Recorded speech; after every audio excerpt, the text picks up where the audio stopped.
Item ಯಾವುದೇ ಇರಲಿ try ಮಾಡಿ ಆಚಿ ಚಿಕನ್ ಮಸಾಲಾ. ಜಿಬಿಯ 5 ನಗರ ಪಾಲಿಕೆಗಳಿಗೆ ಎಲೆಕ್ಷನ್ ಆಗ್ತಾ ಇರೋದ್ರಿಂದ ಈ ಸಿದ್ಧತೆಯ ಹಿನ್ನೆಲೆ ಸಿಎಂಗೆ ಪತ್ರವನ್ನ ಬಿಜೆಪಿಯ ಮುಖಂಡ ಎನ್.ಆರ್. ರಮೇಶ್ ಬರೆದಿದ್ದಾರಂತೆ.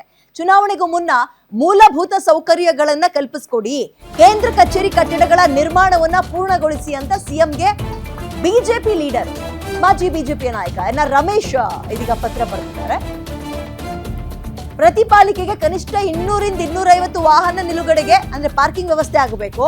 5 ಪಾಲಿಕೆಗಳಿಗೆ 6350ಕ್ಕೂ ಹೆಚ್ಚು ಅಧಿಕಾರಿ ಮತ್ತು ನೌಕರರ ಅವಶ್ಯಕತೆ ಇದೆ. ಹಿಂಗಂತ ಪತ್ರದ ಮೂಲಕ ಏನೇನು ಅಗತ್ಯತೆ ಇದೆ, ಬರೀ ಎಲೆಕ್ಷನ್ಗೆ ನಾವು ಸಿದ್ಧತೆ ನಡೆಸ್ಕೊಳ್ಬೇಕು. ಅಂಡ್ BBMP ಇದ್ದಿದ್ದು ಈಗ GB ಆಗಿ ಮಾರ್ಪಾಡಾಗಿದೆ, ಅದರಲ್ಲೂ 5 ಭಾಗಗಳಾಗಿ ಮಾಡಿದ್ವಿ. ಅದಕ್ಕೆ ಬೇಕಾಗಿರೋ ವ್ಯವಸ್ಥೆಗಳು ಕೂಡ ಹೆಚ್ಚಿನದಾಗಿ ಆಗಬೇಕು. ನೋಡಿ, ಇಂತಿದ್ದ ಅವಶ್ಯಕತೆಗಳಿದಾವೆ ಅಂತ ಎನ್.ಆರ್. ರಮೇಶ್ ಸಿದ್ದರಾಮಯ್ಯ ಅವರಿಗೆ ಪತ್ರ ಬರೆಯೋದ್ರ ಮುಖಾಂತರ ಆಗ್ರಹಿಸ್ತಾ ಇದ್ದಾರೆ. ಡೆಫಿನೆಟ್ಲಿ ಎಸ್, ಎಲೆಕ್ಷನ್ ಆಗ್ತಾ ಇದೆ ಅಂದ್ರೆ ಇಂತಹ ಸಿದ್ಧತೆಗಳು, ಪೂರ್ವಭಾವಿ ಸಿದ್ಧತೆಗಳು ಆಗಬೇಕಾಗುತ್ತೆ. 5 ಪಾಲಿಕೆ ಅಂದ್ರೆ ಹುಡುಗಾಟನ. 1 ಪಾಲಿಕೆ ಇಲ್ಲಿ ತನಕ ಇತ್ತು, ಈಗ ಸಡನ್ ಆಗಿ ಅದು ಬದಲಾಗಿದೆ, 5 ಪಾಲಿಕೆಗಳಾಗಿ ಮಾರ್ಪಾಡಾಗಿದೆ.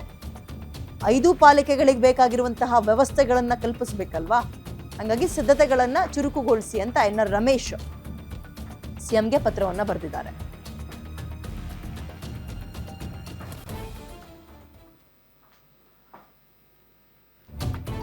ಇನ್ನೇನು ಎಲೆಕ್ಷನ್ ಸದ್ಯದ್ರಲ್ಲೇ GBAಗೆ ಆಗುತ್ತೆ, ಡೇಟ್ನ ಅನೌನ್ಸ್ ಮಾಡ್ತಾರೆ, ತಯಾರಿಗಳು ಆಗ್ತಾ ಇದೆ. ಎಲೆಕ್ಷನ್ ತಯಾರಿ ಆದರೆ ಮಾತ್ರ ಸಾಕಾಗಲ್ಲ, ಯಾರ್ಯಾರಿಗೆ ಎಲ್ಲೆಲ್ಲಿ ಟಿಕೆಟ್ ಕೊಡಬೇಕು ಅನ್ನೋದು ಮಾತ್ರ ಅಲ್ಲ.